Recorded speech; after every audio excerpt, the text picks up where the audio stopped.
देखिए, दादूवाणी मंदिर के बाहर मैं मौजूद हूँ और मैंने काफ़ी सारे लोगों से भी बात की। अभी जो है साधु संतों ने भी काफ़ी सारी चीज़ें बताई है, लेकिन अब आपको एक बारी वो चीज़ें भी जाननी बहुत ज़रूरी है कि क्या निष्कर्ष निकला। 17-18 दिनों से ये धरना चल रहा है, तपोभूमि के अंदर साधु संत बैठे। एक बात बताइए मुझे कि मैंने देखा कि इतनी भीषण गर्मी में मेरे खुद के पैरों में जो है आग निकल रही है, क्योंकि मैं वहाँ जाकर आई हूँ। इस गर्मी में साधु संत बैठे हैं, सरकार पर इसका कोई प्रभाव पड़ेगा? देखिए, जो मेरा नाम अमर पेड़ा है। मैं जब से ये आंदोलन शुरू हुआ तब से इसमें साथ हूँ।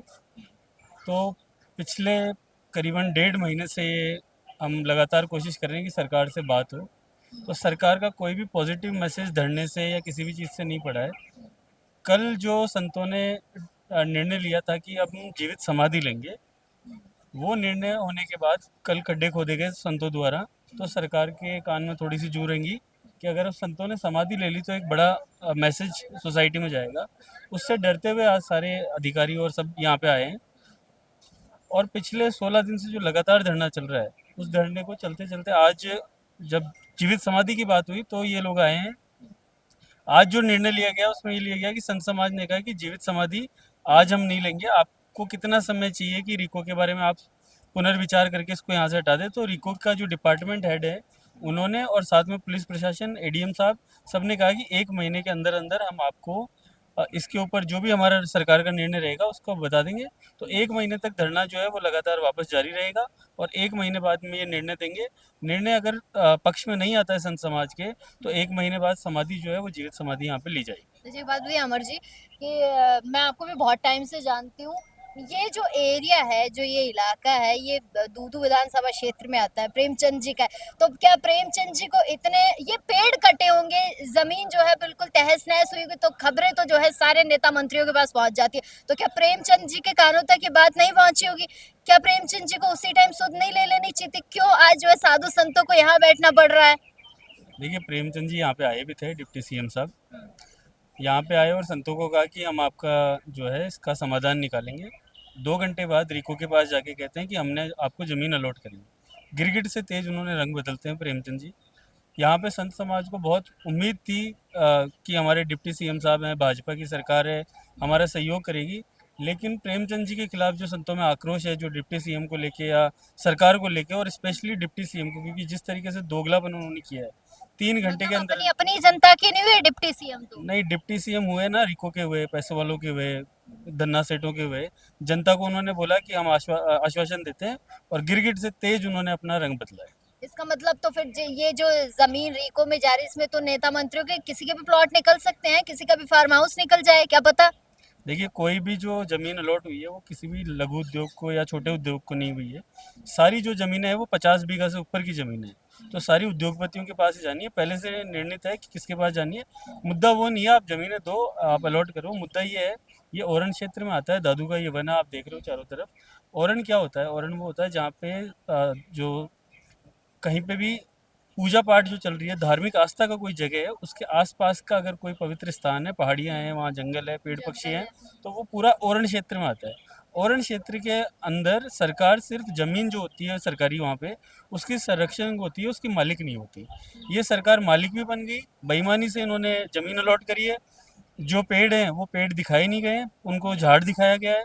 और साथ में जो 32 एनओसी उनको लेनी थी एनवायरनमेंट क्लियरेंस की, इनके पास एक भी एनओसी नहीं है। और उससे पहले इन्होंने सारे पेड़ काट दिए, सारे पक्षियों को मार दिया। यहाँ पे कम से कम 500 से 700 मोर जो हैं वो जिंदा मर गए।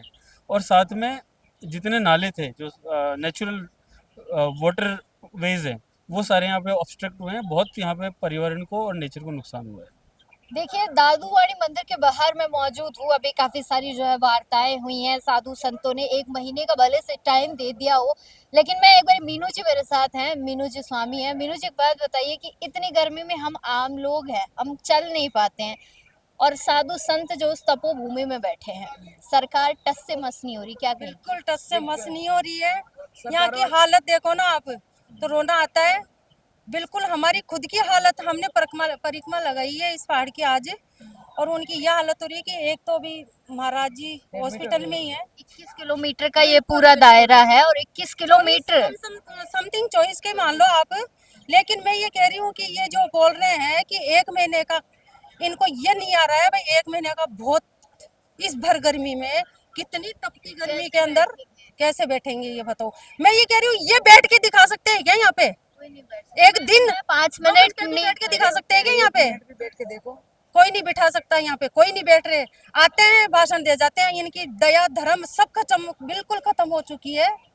ये समझ में नहीं आ रहा है कि इंसानियत ही कहाँ गई अब।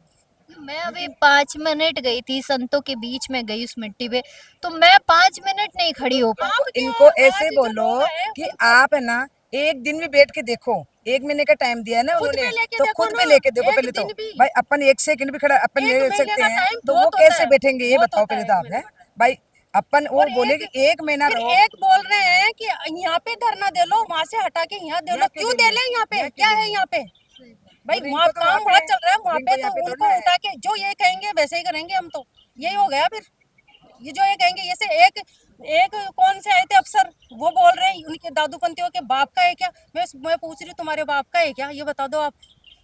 तुम यहाँ लेके आए थे, तुम्हारा तो काम ही तो है भाई, उनका काम ही तो है। उनको एक, हर इंसान का एक काम होता है, तो उनको बोलने का ये तरीका है साधु संतों के लिए? ऐसे गलत बात है ये, ऐसा नहीं पर कहना उन्होंने चाहिए। ऐसे बोलो भाई आप एक दिन बैठ के देख लो हर पहले, और इंसान फिर का बाद एक में काम 1 महीने होता का टाइम देना, बाद में देना 1 महीने का टाइम। तो हाँ। भाई वो भी तपस्या भाई कर रहे खुद हैं, बैठ के देखो खुद पहले। बैठ के देखो पहले, खुद पे लो हम ये ये कह बात रहे को। पूरी पब्लिक अभी चाहे ना, तो भाई आपको बिठा के दिखाते हैं भाई, यहाँ बैठ के देखो आप। नहीं बैठ सकता, भाई, 45 46 47 रिंको भगाओ, रिंको भगाओ, कहाँ बेराना से लोग आ बचाओ। रहे हैं? बस और बोलना फिर बोल। ये जनता तो, और साधु संतों की तो देखो कम से कम। साधुओं की तो देखो उनको- भाई उनमें ये क्या इस बीत रही जमीन है। में मुझे ये बताइए मैडम, क्या हो इस रहा है? जमीन में कौन बंगला बनाएगा, कोई मकान बनाएगा, कोई साधु संत आके कुटिया बना रहा है यहाँ पे? उनको इनको क्या? स्वार्थ है ये बता दो आप। सही कोई बात। स्वार्थ नहीं है यहाँ पे, कोई भी साधु संत ही नहीं, कोई भी यहाँ पे आए निस्वार्थ भाव से आए हैं सब। रिंको कोई भी वाले नहीं बोल रहे हैं कि उनको काम मिलेगा, रोजगार मिलेगा, तो इतने दिनों का भूखे मर रहे थे क्या लोग यहाँ के? हैं भाई भूख लग रही थी क्या इतने दिनों, और अब लग जाएंगे ये रिंको हो जाएगा, तो फिर बाद में तो ये लोग बैठे बैठे खाएंगे क्या? केवल और केवल इन जीव जंतुओं के लिए या पशु पक्षियों के लिए, इस पर्यावरण के लिए। वो मोर कैसे बोल रहे हैं, गाय ये कैसे साधु बग संत रही ये है, कर रहे हैं, कुत्ते बताओ। बिल्ली वो कैसे बग रहे हैं? भाई ऐसे बहुत बग रहे हैं गलत वो लोग। बात है ये, और ये कर ये रहे हैं जो हमारे बहुत अच्छा दिमाग नहीं हो की रहा है। बाहर की बातें हैं, ये समझ में नहीं आ रही। चलिए बहुत शुक्रिया मैम। तो देखिए मंदिर के बाहर ही मैं मौजूद हूँ और काफी सारे लोग हैं जो अपनी अपनी बातें रख रहे हैं, क्योंकि मैंने कहा ना, मैं बार बार इस बात का जिक्र कर रही हूँ, तपोभूमि पे जो है साधु संत बैठे हैं। एक बात बताइए, मैं उनको देख कर आई हूँ, मेरे खुद के पैर जल गए जब मैं उस मिट्टी में गई। तो साधु संत कैसे बैठे होंगे सर वहां पे? साधु संतों की ये भूमि है, ये दादू महाराज की अंतिम निर्माण स्थली है। और साधु संत अपने तप के बल पर, सरकार ने जो उनके साथ पाप किया है, जो दादू महाराज का हरिद्वार है उसको नष्ट भ्रष्ट किया है, जीव जंतु और पारिस्थितिक अपने जो तंत्र है उसको खत्म किया है, जीव जंतुओं की हत्या की है। और इस अरावली पहाड़ पर गिद्ध नजर उनकी राजनेताओं की लूट बांट के खाने की जो नीति है, इसीलिए इस बहराना धाम को उजाड़ने की प्रक्रिया में राजनेताओं का महत्वपूर्ण उसमें भाग है। और कई राजनेताओं की अपनी ज़मीनें इसमें आवंटित हो चुकी है। मैं नाम नहीं लेना चाहता, मुझे पता है इस चीज़ का, जो कांग्रेस के भी हैं, जो कई अन्य दलों के भी हैं, मैं नाम नहीं लेना चाहता, मुझे पता है।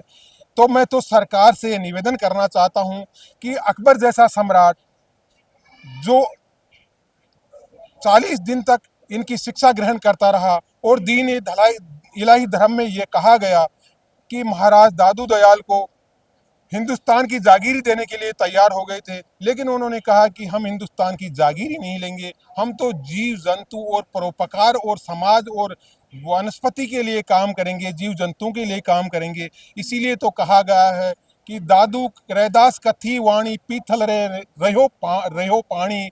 तो उन्होंने अपने आजीवन संघर्ष के लिए अगर इन संत महात्माओं को ये केंद्र सरकार, ये राज्य सरकार सताएगी, भैरवनाथ धाम में अगर इनको स्थापित करेगी, तो इनकी वो दशा होगी जो 1966-67 के अंदर करिपात्री महाराज ने लोकसभा के चारों ओर धरना दिया था, संसद में धरना दिया था। इंदिरा गांधी ने उस समय गोली चलाई थी, कई साधु उसमें मर गए थे और करिपात्री महाराज ने अंत में आहत होकर यही कहा था कि याद रखना गोपाष्टमी के दिन तुम्हारा समूल नाश होगा। और वही हुआ। इंदिरा जी गांधी का भी गोपाष्टमी के दिन निधन हुआ, राजीव गांधी जी का भी गोपाष्टमी के दिन निधन हुआ और कई राजनेताओं का उनका कुल खत्म हो गया। तो संतों की जो वाणी होती है उसको दुराशीष नहीं लेनी चाहिए। सरकार को चाहिए कि जल्दी से जल्दी जन भावनाओं की कदर करे और जन भावनाओं की कदर के साथ ही हमारी सनातन संस्कृति को बचाया जाए। क्योंकि जिसने गाय की पूंछ पकड़कर संसद में जो गए हैं, जो गाय, आप ये सोचते हैं कि संत और गाय दूध वोट देती है तो ये लात भी मारती है, इस बात का भी सरकारों को ध्यान रखना चाहिए। क्योंकि संत अब लात मारने की स्थिति में आ गए हैं, उनको संतों को मजबूर किया गया है। इस तपोस्थली को उन्होंने नष्ट करने का प्रयास किया है जो 500 सालों से अविरल रूप से, अनवरत रूप से चल रही है। और इनके पूरे भारतवर्ष में ये श्रद्धालु फैले हुए हैं, पूरे संसार में ये अपने खुद के स्वार्थ के लिए नहीं कर रहे हैं, ये परमात्मा के लिए, वो प्रकृति के लिए, पूरी मानव जन कल्याण के लिए काम कर रहे हैं। और यह हॉस्पिटल चलता है जन कल्याण के लिए जिसमें कोई शुल्क नहीं लिया जाता, कोई दवाई के पैसे नहीं लिए जाते। ये आज से नहीं, सदियों से चल रहे हैं, ये नई बात नहीं है। इसीलिए मैं सरकारों से गुजारिश करूंगा कि वो जल्दी से जल्दी इस बीमारी को जड़ से समूल नष्ट करें, अन्यथा वो दिन दूर नहीं जब राजनीतिक पार्टियां अपने फायदे के लिए इस तंत्र को बिगाड़ देगी और व्यवस्थाएं और मोदी जी की सत्ता केंद्र में इस बार शायद कतई नहीं आएगी, इसमें कोई दोराई भी नहीं है। और सत्ता निश्चित रूप से बदलेगी। ये अंदर अंदर आग है जो शायद किसी को दिख नहीं रही है। राजनेता अपनी नींद में मस्त हैं, वो अपने पैसे बनाने में व्यस्त हैं। तो ऐसी स्थिति में मैं सरकार से आग्रह करना चाहूँगा कि जन भावनाओं को समझा जाए और जो 16 संवत 1661 में जो दादू महाराज की निर्वाण स्थली है उसको बदस्तूर रखा जाए और इसका पानी की निकासी का प्रबंध जो बरसात के अंदर वो सदा के लिए बंद हो गया है उसको हटाया जाए और दादू से इस रिक्को को बिल्कुल निरस्त किया जाए अपने स्वार्थ के लिए। क्योंकि अगर हमने इस स्वार्थ के लिए इस तपोस्थली को नष्ट किया तो आने वाली संतानें हमें कभी माफ नहीं करेगी। हम आपसे यही निवेदन कर रहे हैं कि हमारी आवाज़ को आप राज्य और केंद्र सरकार हो, जहां तक हमारी आवाज़ को सुना जाए निश्चित रूप से उनको पहुंचाया जाए।